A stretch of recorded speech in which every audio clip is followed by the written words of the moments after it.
히스기야 시대 때에 아수르의 왕이었던 산헤립이 대군을 이끌고 유다를 공격하게 했습니다. 저 남쪽에서부터 북쪽에서부터 계속해서 이제 남하하면서 유다의 그 견고한 성읍들을 하나하나 짓밟으면서 결국에 예루살렘까지 이르렀습니다. 그리고 그 예루살렘 성벽을 완전히 포위하고 나서요 위협을 하죠.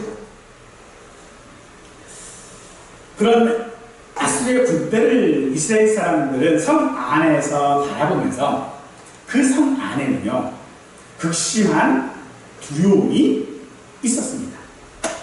거기에 아수르의 그 장수였던 랍사게가 편지를 보내고 그 편지를 이스라엘 백성들 앞에서 이야기하는 거예요. 근데 그게 뭐냐면 항복해라라는 거죠. 근데 왜 항복을 해야 되냐면 이거였어요. 지금까지 내가 여러 나라를 정복해봤는데 그 나라 신들 중에 자기 백성을 내 손에서 건져낸 신이 하나도 없었다.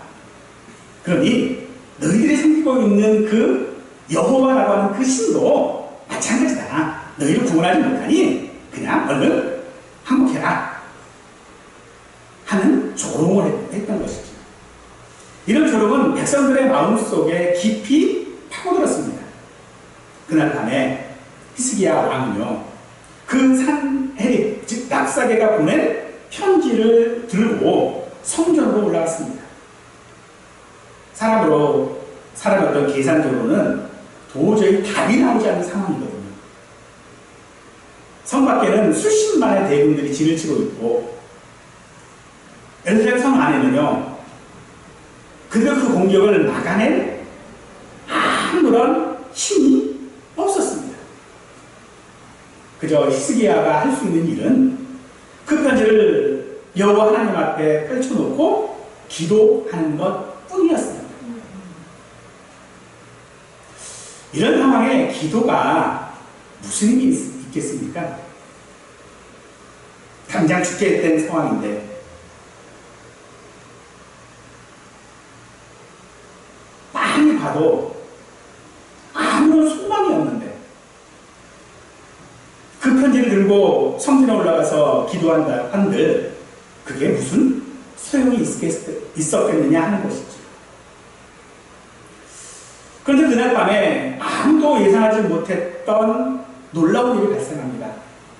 하나님의 사자가 그 아수르 진영 가운데 임하여서 하룻밤새 그 군대를 다 진멸시켜버립니다. 백성들이 아침에 보니 아무도 없는 거예요. 시체들만 가득합니다.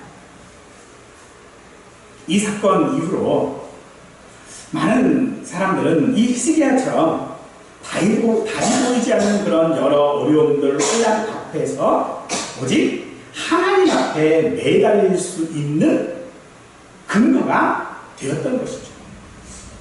종교 교육자들, 또 신앙을 지키기 위하여 죽음도 불사했던 순교자들, 그들은 그런 극심한 환난 가운데서도 히스기야처럼 부르짖고 또 붙잡을 수 있었던 그 기도, 그것이 바로 오늘 우리가 읽은 시편 46편 1절의 말씀, 하나님은 우리의 피난처시요 힘이시니 환난 중에 만날 큰 도움이시라 라고 하는 것이었습니다.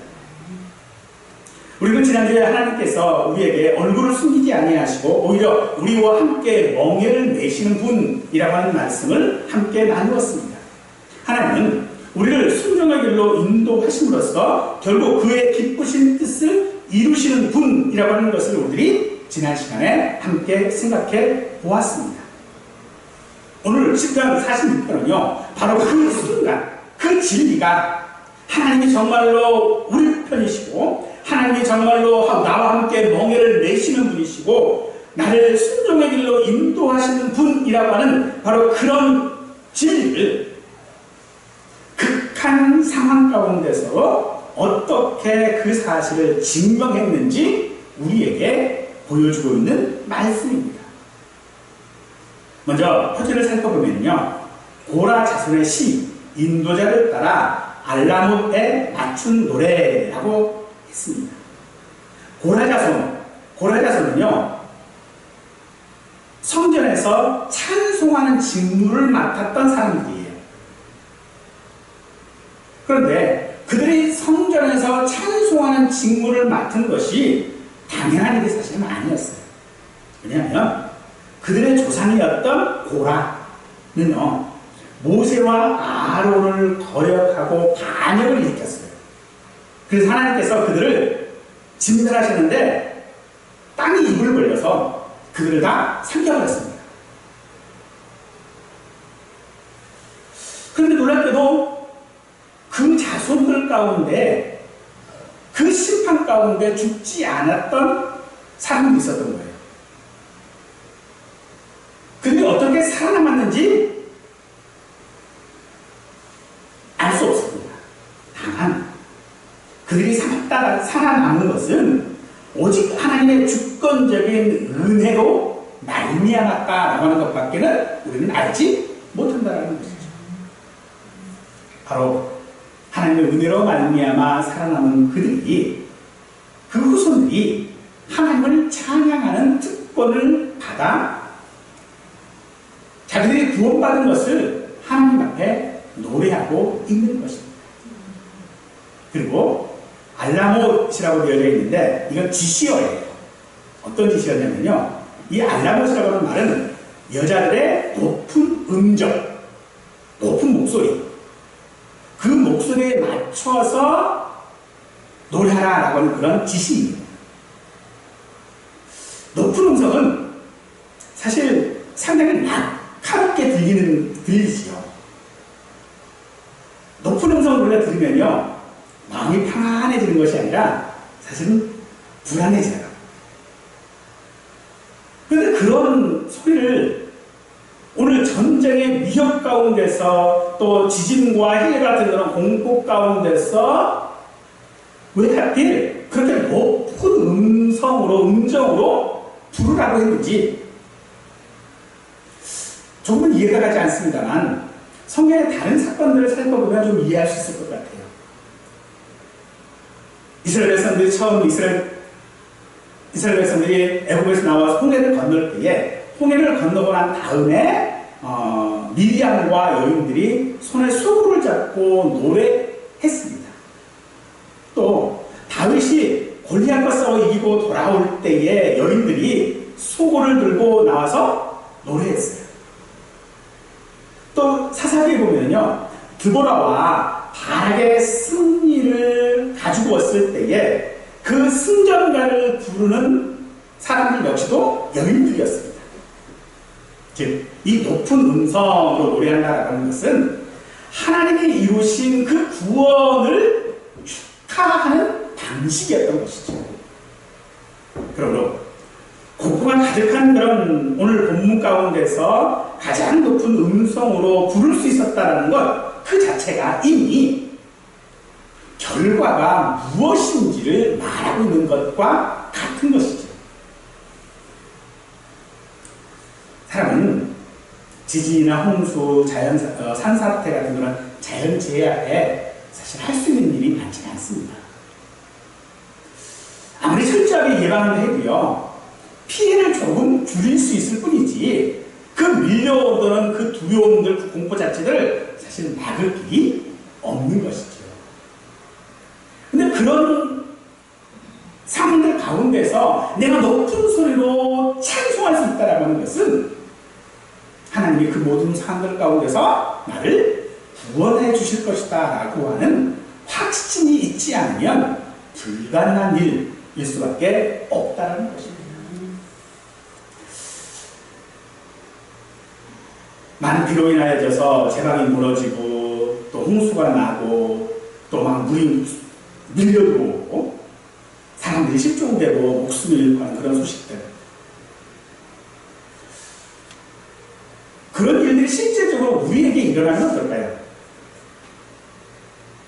그런 일이 일어나면 사실 정말로 우리가 그런 일들을 이겨낼 수 있는 용기가 우리에게 사실은 필요한데, 그 용기를 얻을 수 있는 근거, 그게 무엇인가? 오늘 바로 시편 46편이라는 것입니다. 수많은 사람들이, 우리 믿음의 성도들이 그런 많은 위기 가운데서도 좌절하지 않고 용기를 내어 살아갈 수 있었던 것, 그것은 하나님이 우리의 피난처와 힘이 되시기 때문이라는 것입니다. 결국 오늘 시편 46편이 우리에게 말하고자 하는 것은 이거예요. 우리에게 일어나는 그 어떤 일이 있다 할지라도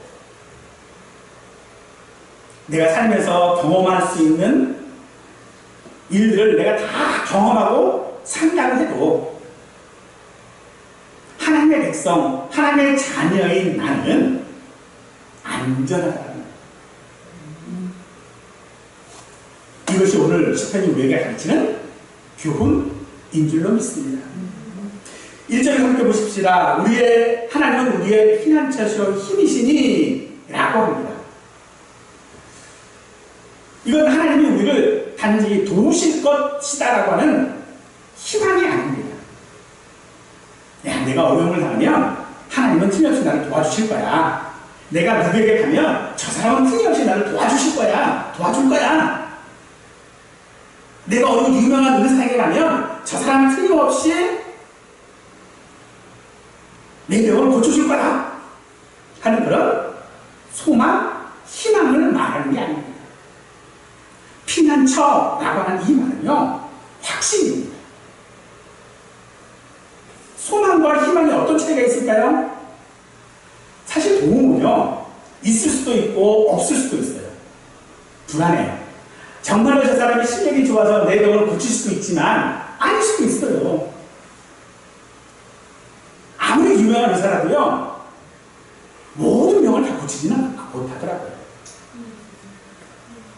같은 병인데 이 사람은 고치고요, 저 사람은 못 고쳐요. 그건 희망입니다. 그런데 하나님께서 우리의 피난처라고 하시는 것은 내 상황이나 내 형편이나 내 실력이나 내 능력과는 아무런 상관이 없다는 말입니다.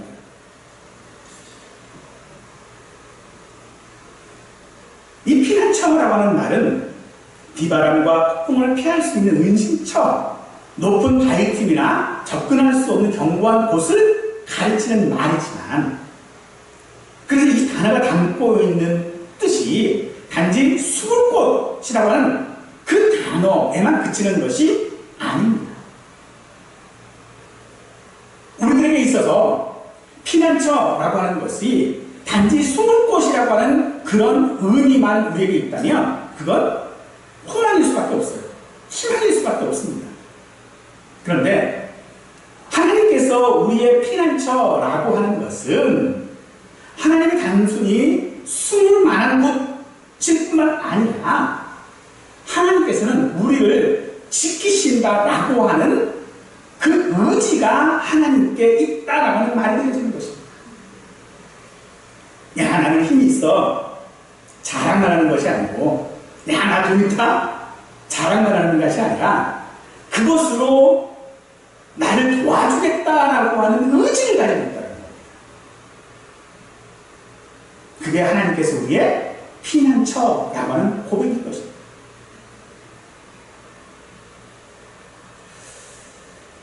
거기에 대해서 힘이라고 하는 말이 붙는 거예요. 힘은 능력이거든요.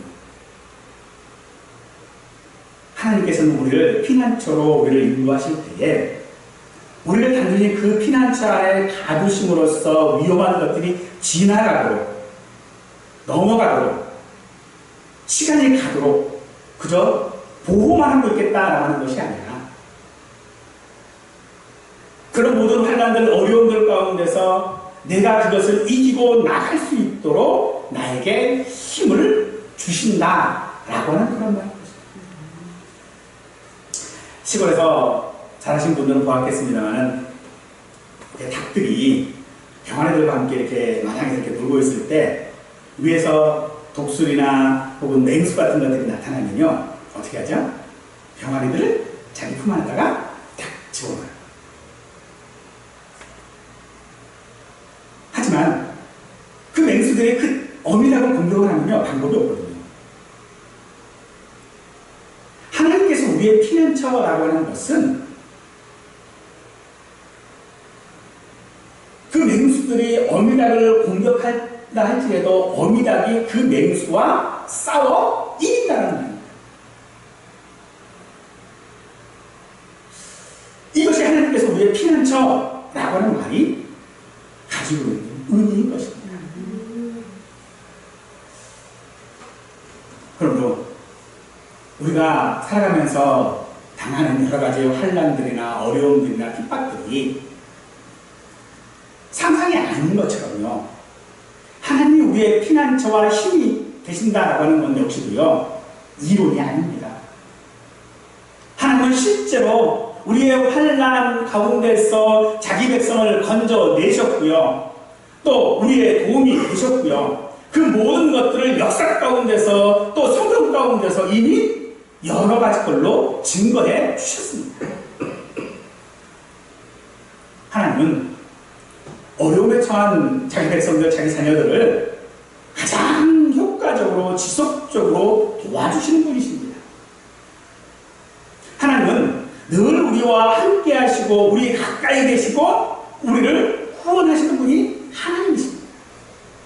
하나님은 이 땅에 어떤 친구들이나 친척들보다도 가장 나와 가까이 계시는 분이시고 나를 직접적으로 위협하고 있는 여러 어려움들보다도 더 나를 가까이 하고 계시는 분이 하나님이십니다. 우리가 느끼는 환난이 얼마나 우리와 가깝습니까? 내가 느끼는 그 공포, 두려움이 얼마나 내게 직접적입니까? 그럼에도 불구하고 하나님이 나와 함께 하신다라고 하는 것은요, 그런 것들보다도 나와 더 가까이 있다라고 하는 말입니다. 때문에 하나님이 내 편이시고 나와 함께 하신다면 내가 두려움들, 환난들을 두려워하는 것은 사실 부질없는 일일 수밖에 없는 것입니다. 하나님께서는 우리를 그의 사랑으로 우리와 함께 하시기 때문에 우리가 그런 환난 앞에 두려워 움츠리고 있을 이유가 없다는 것입니다.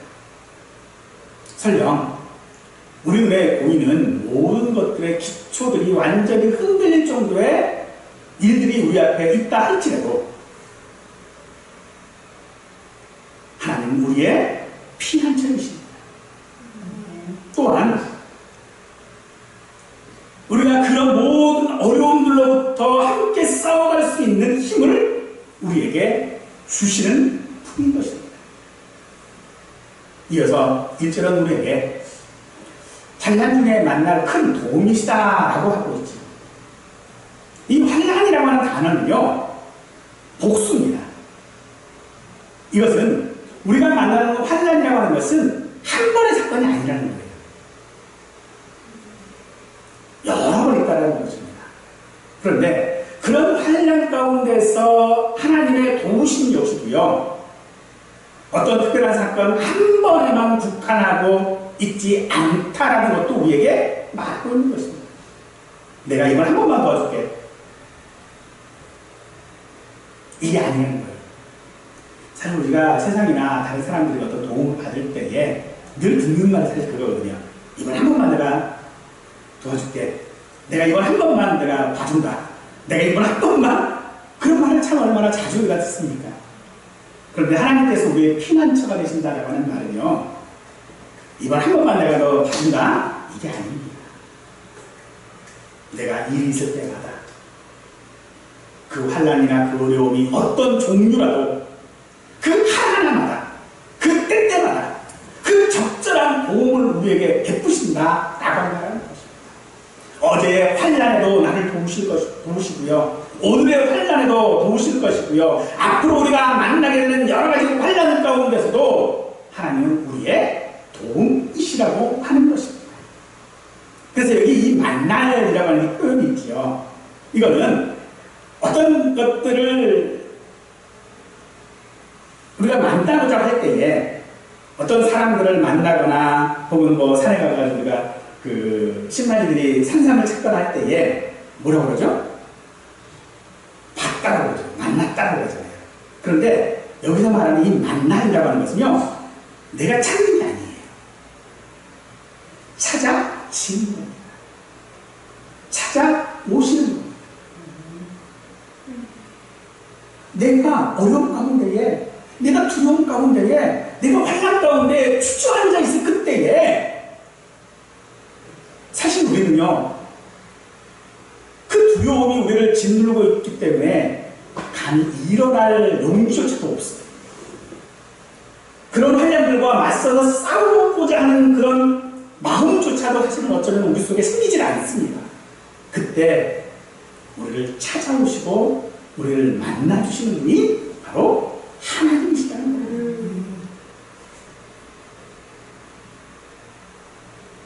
이것이 바로 하나님의 도움이 우리에게 발견되어지는 거예요. 이것이 만날이라고 하는 의미입니다. 하나님은 내가 하나님을 찾아가기 전에, 하나님 앞에 내 기도를 하기 전에 이미 하나님은 내 어려움의 그 한복판에서 나와 함께 하시고 나를 만나신 분이라는 것이죠.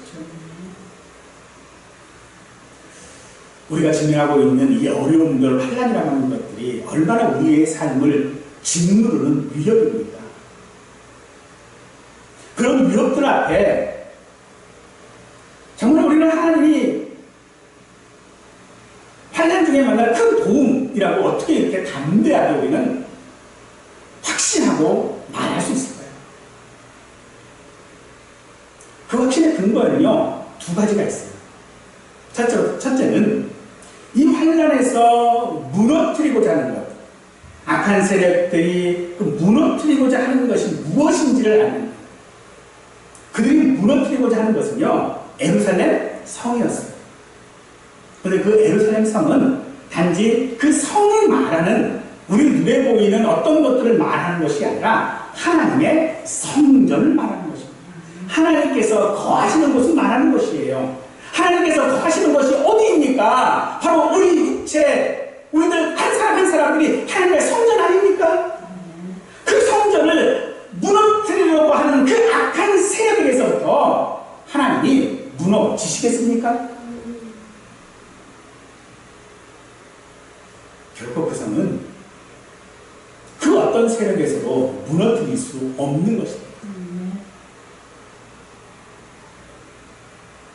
그러므로 오늘 우리가 내게 닥쳐오는 그런 모든 환난 가운데서, 어려움 가운데서 내가 충분히 이길 수 있다라고 하는 확신은 내 안에 하나님의 영이, 내 안에 성령님이, 내 안에 하나님께서 임재하시기 때문인 줄 믿으시기 바랍니다.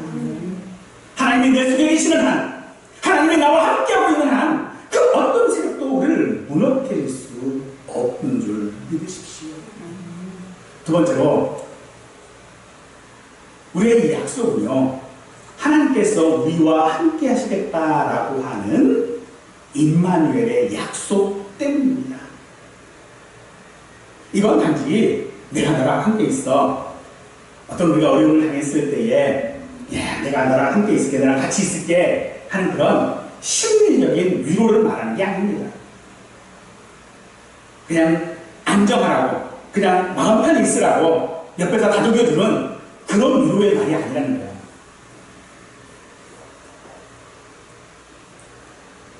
하나님께서 우리와 함께 하시겠다는 이 약속은요, 실제로 그렇게 함께 하신 것입니다. 위로의 말로만 한 것이 아니라 실제로 우리에게 임하셔서, 사람의 몸에 임하셔서 우리에게 오셔서 우리 가운데 거하신 예수님으로 말미암아 하나님 우리와 함께 하신 것입니다.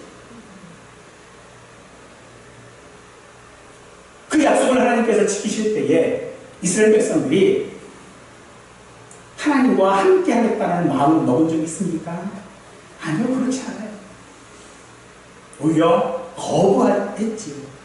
그럼에도 불구하고 하나님께서는 그들의 형편이나 감정에 상관없이 그들과 함께 하셨습니다. 그러므로 하나님의 약속은요, 그 약속하신 그대로 실행되는 줄 믿으시기 바랍니다. 그렇다면 하나님이 나와 함께 하시겠다고 약속하셨다면, 너는 내 자녀라, 오늘날 내가 너를 낳았다라고 말씀하고 계시다면, 그 약속은 지켜지는 것입니다. 그러기에 우리는 환난 중에 만날 큰 도움이라고 확신하게 되어지는 것입니다. 따라서 이런 확신은요, 그 히스기야 시대 때에만 머물러 있는 것이 아닙니다. 예수님께서 세상 끝날에 그 환난 가운데 제자들에게 말씀하실 때에 너희는 마음에 근심하지 말라, 하나님을 믿으니 또 나를 믿으라 라고 말씀하셨습니다. 하나님을 믿으니 나를 믿어라. 그 약속이 우리와 함께 하시므로 말미암아 세상의 그 어떤 것도 우리를 흔들 수 없는 줄 믿으시기 바랍니다.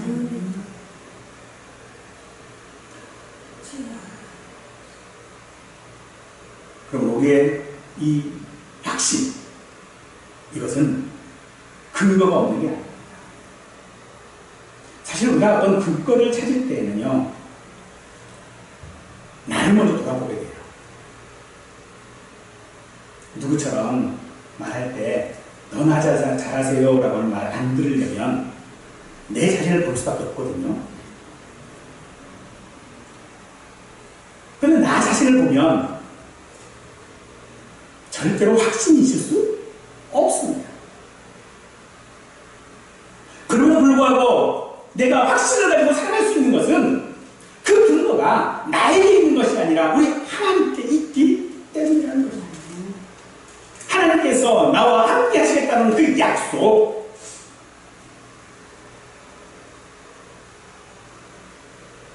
누구든지 나를 영접하면 내가 그 안에, 그가 내 안에 거하고 함께 먹겠다라고 하셨던 그 약속, 그리고 그 약속을 십자가의 죽으심으로 말미암아 이루셨던 그 약속, 그것이 우리의 확신의 근거가 되어져야 하는 것입니다.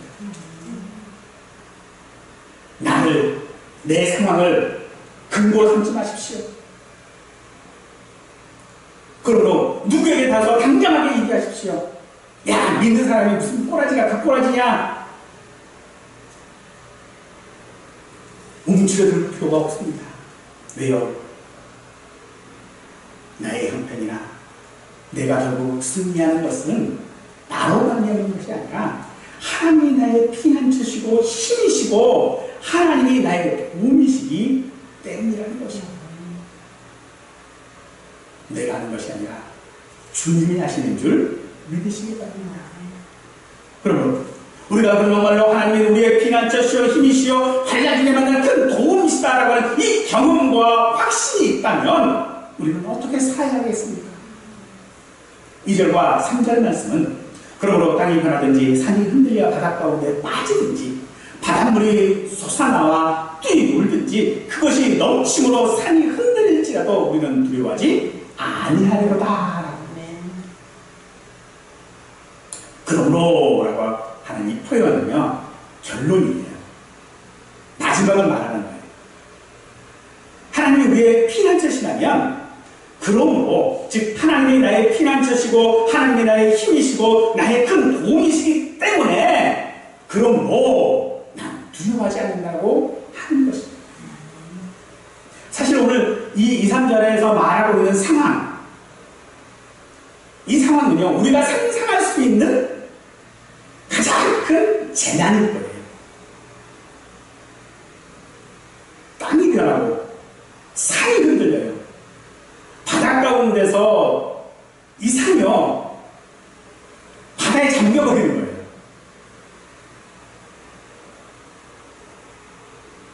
그런 상황들이 있다면 이건 단지 어떤 자연재해 정도가 아니죠. 우리가 그냥 자연재해 그러면 뭐가 그래요? 아이고 그런 일이 있었구나 라고 할 정도로 끝날 거예요. 근데 지금 이 상황은 자연재해 정도가 아니잖아요. 멸망이에요, 멸망. 그런 혼란 가운데, 그런 상황 가운데 두렵지 않은 것이 정상일까요? 두려워하는 게 정상적인 반응 아닐까요? 사실 우리가 어떤 나의 상상을 초월하는 어떤 일들이 내 앞에 벌어지면요, 우리는 상황 판단이 안 되죠.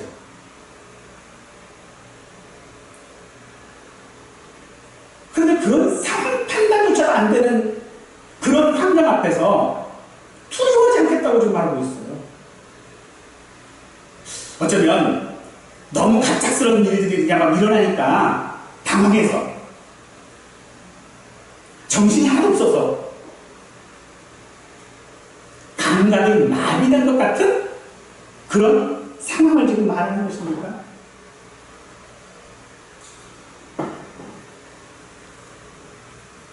그런 상황을 말하고 있는 게 아니에요.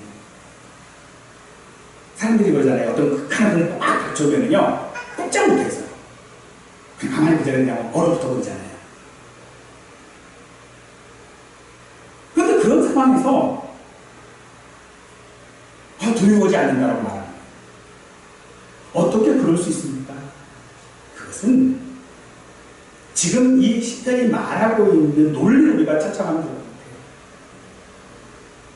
오늘 2, 3절에서 뒤에 있는 두려워하지 아니하려다라고 하는 이 말은 히브리 문법상, 그러니까 원 성경의 문법상 맨 앞에 있는 단어예요. 그러니까 두려워하지 않는다. 그래놓고 그 이유를 말하고 있는 거예요. 이유를 말하고 그래서 두려워하지 않는다라는 것이 아니라 두려워하지 않는 이유, 나는 두려워하지 않는다. 왜? 이런 일이 있어도 라고 좀 말합니다. 즉 상황에 대한 반응을 말하고 있는 것이 아니라 그 상황을 이미 압도하는 확신이 있다라고 말하는 것입니다. 이것이 바로 믿음의 확신인 줄 압니다. 감각 없는 그런 믿음의 확신이 아니라 정말로 확신 가운데 있는 믿음, 그것이 두려워하지 않는 것이죠. 우리가 살아가면서 우리를 두렵게 하는 것들이 얼마나 많이 있습니까?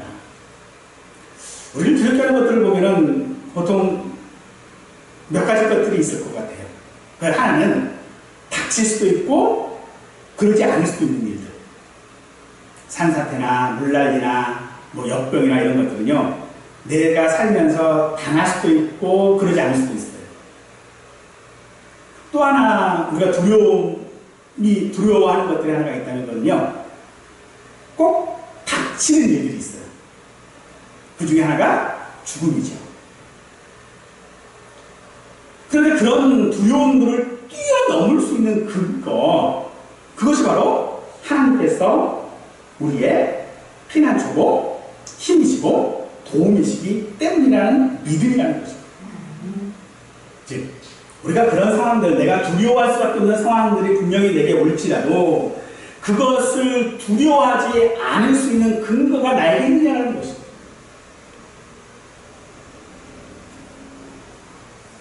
그래서 그 근거가 있다고 할지라도 재난이 없습니까? 두려운 상황들이 안 생깁니까? 아니란 말이죠. 여러분, 야, 믿음이 좋은 사람은 그런 상황에 두려워하면 안 돼. 그러니까 너가 믿음이 있어야 돼. 이 말을 하는 게 아니에요.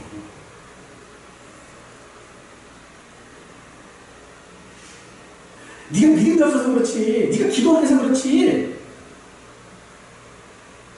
이거 아닙니다. 우리가 두려워하지 않을 수 있는 이유는요, 그 두려움의 근거가 없어지기 때문이 아니라 그 근거보다 더 확실한 믿음이, 더 확실한 하나님의 은혜가 우리에게 있기 때문인 것인 줄 믿으십시오. 그래서 우리가 두려워하지 않게 되는 것이에요. 우리가 살아가는 그 모든 순간순간들이 그렇습니다. 그 모든 환난 가운데서 내가 두렵지 않다라고 할 수 있는 것은 정말로 두렵지 않아서가 아니라 하나님께서 그 두려움을 이길 수 있는 힘을 내게 주시고, 이렇지 않으면 나로 숨겨주시고, 그리고 내가 하나님의 어떤 능력들이 필요할 때 그 능력을 그 시시때때로 주신다라고 하는 하나님의 약속을 믿는 믿음인 것입니다. 사실 그 믿음조차도 어쩌면 하나님께서 우리에게 주시는 것일 수 있겠지요. 사랑하는 여러분, 3절 끝에 셀라라고 되어져 있지요. 이 셀라라고 하는 이 표현은요, 음악적인 어떤 표현으로 보자면 숨쉬기, 잠깐 쉬, 그런 것들을 말하고 있어요. 잠시 호흡을 가다듬고 내가 앞에서 했던 것이 무엇인지를 생각하게 하는, 멈추게 하는 장치인 것이 이 셀라라고 하는 말이에요. 이것을 3절 끝에 지금 붙여놓고 있거든요. 근데 3절 끝이 뭐죠? 두려워하지 말라, 두려워하지 않는다 라고 하는 것이에요. 내가 왜 두려워하지 않지? 그걸 생각하라는 것입니다. 내가 왜 예수 그리스도를 믿고 있는 것이지? 내가 오늘 왜 이 일을 하고 있는 것이지? 잠시 멈춰서 생각하는 것입니다. 그러면 그 생각에서 하나님의 은혜가 무엇인지를 우리는 찾을 수 있게 될 것입니다. 그러므로 오늘 우리가 생각해야 되는 것들, 정말로 우리가 확신을 갖는 그 확신의 믿음을 가져야 하는 그 근거, 내가 정말로 하나님께서 나의 피난처시고 힘이시고 도움이신지 우리는 지금도 생각해야 할 것입니다. 그 생각하지 않는 확신은요, 확신일 수가 없지요. 그래서 로마서 8장 35절 이하의 말씀을 보면 우리에게 이렇게 말해주고 있습니다. 누가 우리를 그리스도의 사랑에서 끊으리요? 환난이나 공고나 박해나 기근이나 적신이나 위협이나 칼이야. 기록된 바 우리가 종일 주를 위하여 죽임을 당하게 되며 도살당할 양같이 여김을 받았나이다 함과 같습니다. 그러나 이 모든 일에 우리를 사랑하신 이로 말미암아 우리가 넉넉히 이깁니다. 내가 확신하노니 사망이나 생명이나 천사들이나 권세자들이나 현재일이나 장래일이나 능력이나 높음이나 깊음이나 다른 어떤 피조물이라도 우리를 우리 주 그리스도 예수 안에 있는 하나님의 사랑에서 끊을 수 없느니라 라고 말씀하고 있습니다. 그렇죠.